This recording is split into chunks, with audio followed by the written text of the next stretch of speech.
El lanzamiento de Asilo y Refugio, hoy tenemos el lanzamiento de Asilo y Refugio, novela del escritor Orlando Coré Fernández, que tiene en su haber la publicación de ensayos, poemarios en Cuba, España y Estados Unidos de América, como cantautor, un CD de sus canciones realizado también en Estados Unidos, aquí en Miami, y como director de teatro, donde destaca el video de Yerma, dirigido por él en Cuba, que en YouTube ya cuenta con más de 20.000 entradas.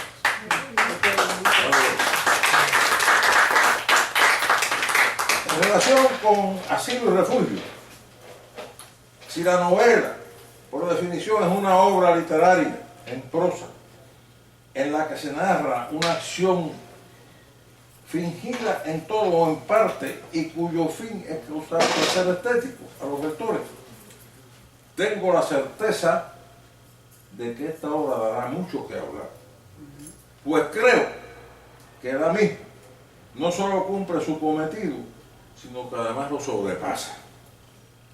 Y ahora, más importante que lo expresado en especulaciones a primera vista sobre una obra que estoy seguro no tardará en ocupar el lugar cimero que le corresponde, pasaremos a las impresiones sobre la misma que de una de sus primeras lectoras y luego a una conversación sobre el tema con el autor. Como ustedes, la profesora Aida Suárez Solís de Álvaro, vicepresidenta de la editorial Ego Group Inc., y el mencionado autor de la novela, Orlando Coré.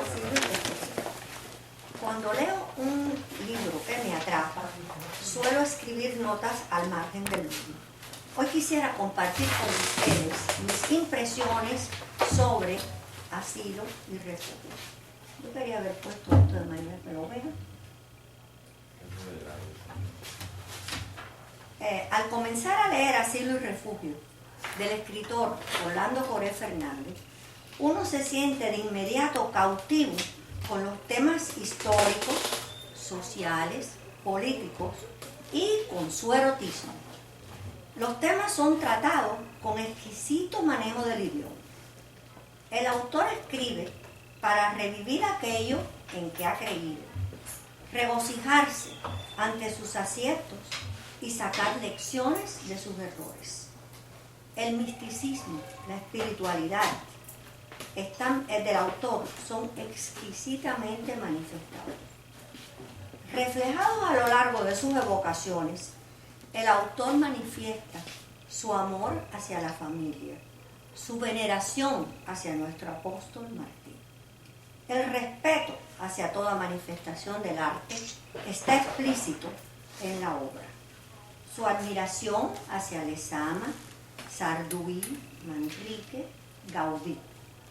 Demuestra a través de sus evocaciones su compromiso y respeto a las leyes humanas y divinas. Reseña someramente su periplo por Cuba, España, Nueva York y establece un paralelismo entre esos lugares. Describe exquisitamente paisajes, monumentos arquitectónicos y crea una amalgama y establece una analogía entre esos disímiles lugares: Cuba, Almería, el mar, sus malecones. Impresionante uso del lenguaje como aporte a la temática y ambientación. Delinea el fluir de las costumbres y el comportamiento de los inmigrantes.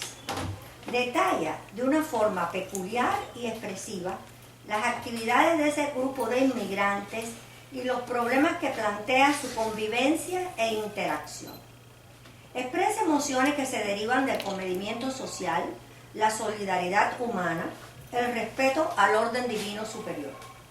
Seduce al lector el impactante lenguaje usado para describir la convivencia entre muros y rejas de inmigrantes procedentes de diferentes culturas, nacionalidades, creencias. El erotismo presente en la temática es tratado de una forma delicada y a la vez cruda y explícita, sin ofender la sensibilidad del lector. No sé hasta qué punto se unen la realidad y la ficción. Los lectores, ustedes se enfrentarán a ese dilema escabroso y discrecional. Asilo y Refugio es un compendio de gran valor narrativo, una pieza literaria fruto de las vivencias y multitud de recuerdos del autor, una tajante reseña de la vida entre rejas y muros, hambre, iniquidad, terror. Libro de vivencias y reflexiones que no se desprende fácil de las manos. A ver, Core. El primer homenaje, o sea, en la novela Asilo y Refugio, hay varios homenajes a la música. El primero de ellos es la estructura externa, porque está dividido en un preludio y termina en una fuga, o sea, preludio y fuga. En el centro está el corazón mismo de la novela, que es Asilo y Refugio. Y luego hay una segunda parte de la que ya luego hablaré. Yo voy a empezar por el preludio. Por supuesto, leer fragmentos, ¿no? No quiero llegar a agobiar a nadie con esto, pero quiero empezar por el preludio, que tiene lugar en un centro espiritualista, un centro espiritista, como se le conoce en Cuba, en el barrio de Vista Alegre, en Holguín. Este templo existió hasta hace muy poco tiempo. Usted tiene que escribir, me dijo Emilia Pérez de Riquén, y todavía después de tantos años, no sé qué es lo que debo de escribir. Me habría gustado transcribir nuestras conversaciones, lo que el alma de aquella mujer purificada como el agua con que se despojaba en el templo a los fieles a través de las reencarnaciones me iba revelando. En el templo Faro de Luz de Miguel Riquén hablaban los espíritus. Por medio del coro de médiums o medio unidades se manifestaban los espíritus protectores y guías, y también los espíritus de causa o perturbadores. Hubo un tiempo, me contaban mis padres, que las gentes llegaban de las provincias más apartadas al templo de Riquene, en el barrio de Vista Alegre, en Holguín, donde tenían lugar verdaderos milagros de curación. Emilia reverenciaba a José Martí como un espíritu de luz, que dejó escrito: tengo miedo de morir antes de haber sufrido bastante, porque no quería volver a reencarnar. Un día, en una de nuestras conversaciones, me confió que había soñado ver en la primera plana de los periódicos decapitados a los que traicionaron el sueño martiano, y cómo brotaban de la misma tinta fresca de los titulares los retoños. Las primeras uñas que se les cortaban a los hijos se las llevaban los padres a Emilia para que como madre espiritual las pusiese en la frente de un retrato de Martí, y esparces en la frente del apóstol las tiernas medialunas, los recién nacidos. Aquí doy un salto y voy al final del preludio, que dice: al triunfo de la revolución, Miguel Riquén estuvo preso y la labor espiritual del templo fue prohibida. Después el gobierno autorizó que se elaborase un domingo al mes, con la condición de que llevaran un libro con el control de la asistencia. Mi papá, durante años, fue el encargado de recoger los nombres y apellidos de los fieles, sentado a una mesita en el vestíbulo del templo, y de llevar periódicamente el listado a la dependencia policial, que debía renovar la autorización. Mientras vivió, aún en la enfermedad de su esposo y de su hijo, después ambos muertos de cáncer, Emilia cuidó que no se apagase la luz del faro, y quiso también mantener en pie la primitiva casita de Yagua, donde con Miguel fundara su familia. Y ya finalizando el preludio dice: la casita de Yagua es la misma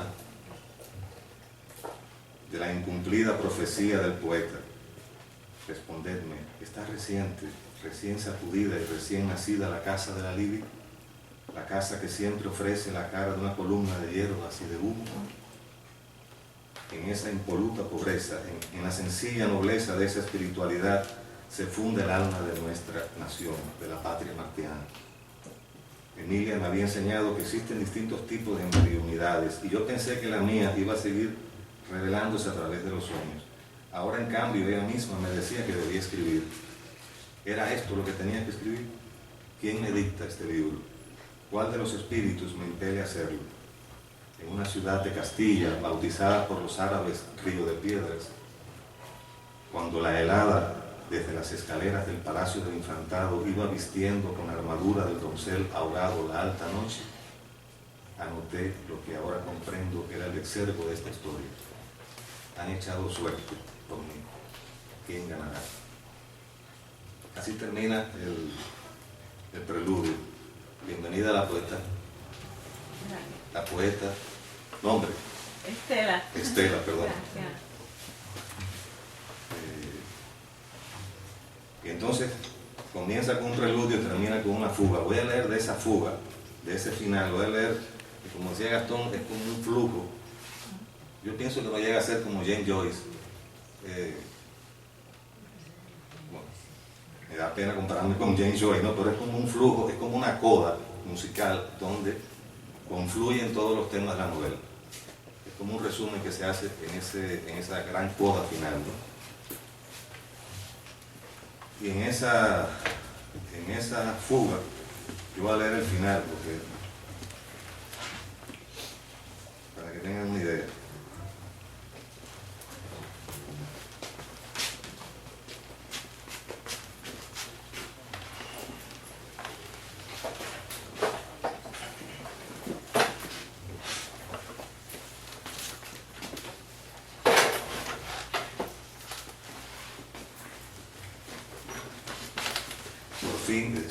Se dijo mirando ya las luces de New York, cambiando de color sin percatarse según cambiaban las luces del Empire State.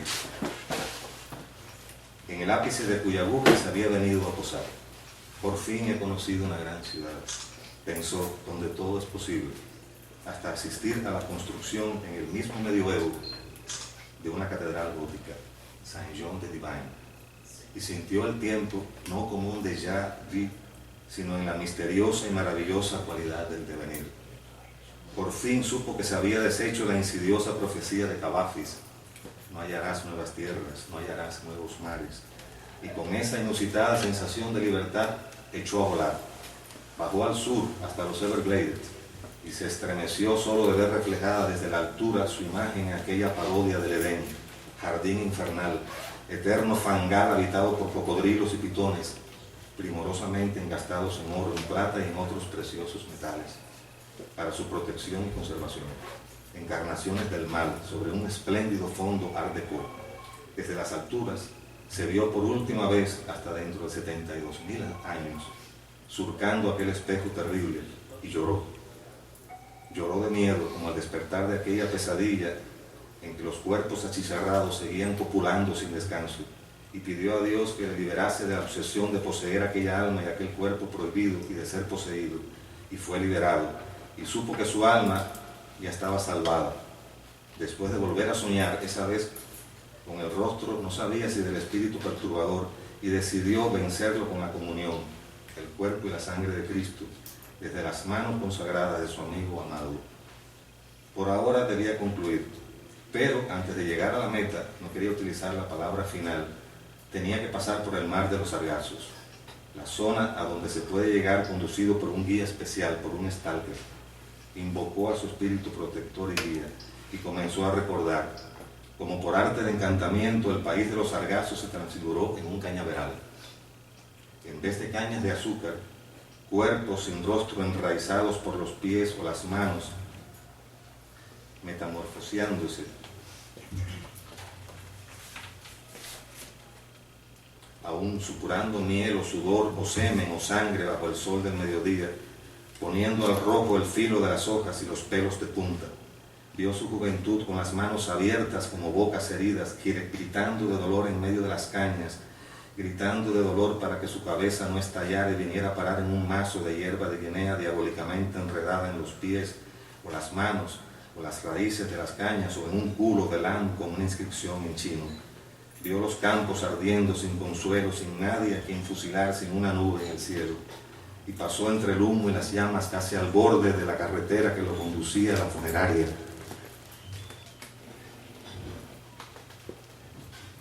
Donde su madre lo esperaba dormida para oírle cantar la plegaria que ella le enseñara.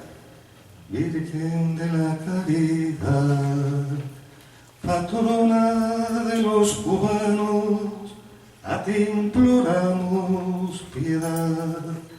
Vio los los rayos cayendo sobre el cañaveral, sobre el filo mellado de las hojas, sobre el mayoral estatal matado por un rayo, sobre su bestia matada por el mismo rayo compartido, tumbados como una estatua por la revolución, sobre un ejército de jóvenes huyendo a campo traviesa de la lluvia de rayos. Vio el caballo huyendo también de la lluvia de rayos como dientes hambrientos de un ejército de jóvenes cortados como cañas de azúcar en el momento óptimo. Vio el caballo salvado por la cocinera del campamento cañero que se negó a cocinarlo si lo mataban. Vio el caballo levantar vuelo como Pegaso o Burak o Shedu por entre las cañas y la lluvia de rayos hasta alcanzar el cielo. Vio a los jóvenes hambrientos o cañas semihumanas bajo la lluvia de rayos desenterrando de dentelladas lo que quedaba de sus cuerpos para escapar sin alas como el caballo perdiéndose en el mar en busca de un sucedáneo de la libertad sin nombre. Recordó a Jes y a cada uno de los libros que había leído en un momento propicio, misteriosamente dispuesto para entenderlo. Y supo que ya no había que recordar. Vio a los dos espíritus reconciliarse, un lobo con alma de santo, y salió de los sargazos. Es verdad, cierto que me parece, estoy con tan gran espanto llegando aquí, y viendo cómo parece me resucitó el Señor, estoy casi temblando entre mí. Nadie antes de mí comprendió que Teresa de Jesús está dando testimonio de su resurrección real, como la del joven de Naín, la hija de Jairo y la de Lázaro. Ella era también una loba con alma pura, purísima, por eso el Señor le regalaba visiones y secretos y sufrimiento purificador. ¿Por qué a mí me es regalada esta verdad? Por lo cual te digo que sus muchos pecados le son perdonados, porque amó mucho, mas aquel a quien se le perdona poco, poco ama. ¿Por qué a mí, que no sé amar, se me revela esta otra verdad que me salva de la aridez del gnosticismo? La verdad de que el amor no puede ser razonado, la verdad de que el amor no puede ser tocado por la razón, el misterio del amor que se acepta con humildad o nos condena al vacío, a la nada. María no razonó, apenas se articuló un ¿cómo será esto? Pues no conozco varón. Y José, que obedece ya ni siquiera a un ángel aparecido, sino soñado, y despertando José del sueño, hizo como el ángel del Señor había dicho, y recibió a su mujer, pero no la conoció hasta que dio a luz a su hijo primogénito, y le puso por nombre Jesús.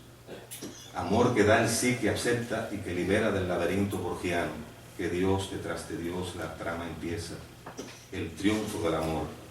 Gracias quiero dar al divino laberinto de los efectos y de las causas, por las palabras que en un crepúsculo se dijeron de una cruz a otra cruz. El triunfo de la locura del amor. Divisó la isla, es decir, primero la luz prodigiosa del crepúsculo prefigurando el paraíso. Después la noche fluyendo con el sonido de un arroyo purísimo como la luz de los astros. Y por fin el amanecer blanco de la nata, de la neblina como gordo de leche, untado en el pan tostado para desayunar. El paraíso. Nunca tan hermosa cosa vido. Vio el techo de tejas moras de su casa y más allá el techo de tejas francesas del templo de los Riquenes, donde a través de los médiums por primera vez presenciara la manifestación de los espíritus de causa y de los espíritus protectores y guías. En el patio, cerca del pozo, su madre joven, con los pechos rebosando de vida, tendía las sábanas blanquísimas, mientras su padre derramaba cubos de un agua que se abría sobre su cabeza, bañando como una epifanía la flecha de su cuerpo y los cuerpos niños de su prole. Mis hermanos juegan con una cometa que zumba en el aire que casi hace cantar el papel multicolor con el hilo tensado, los palitos de palma y el rabo de tiras. Yo aún no he nacido.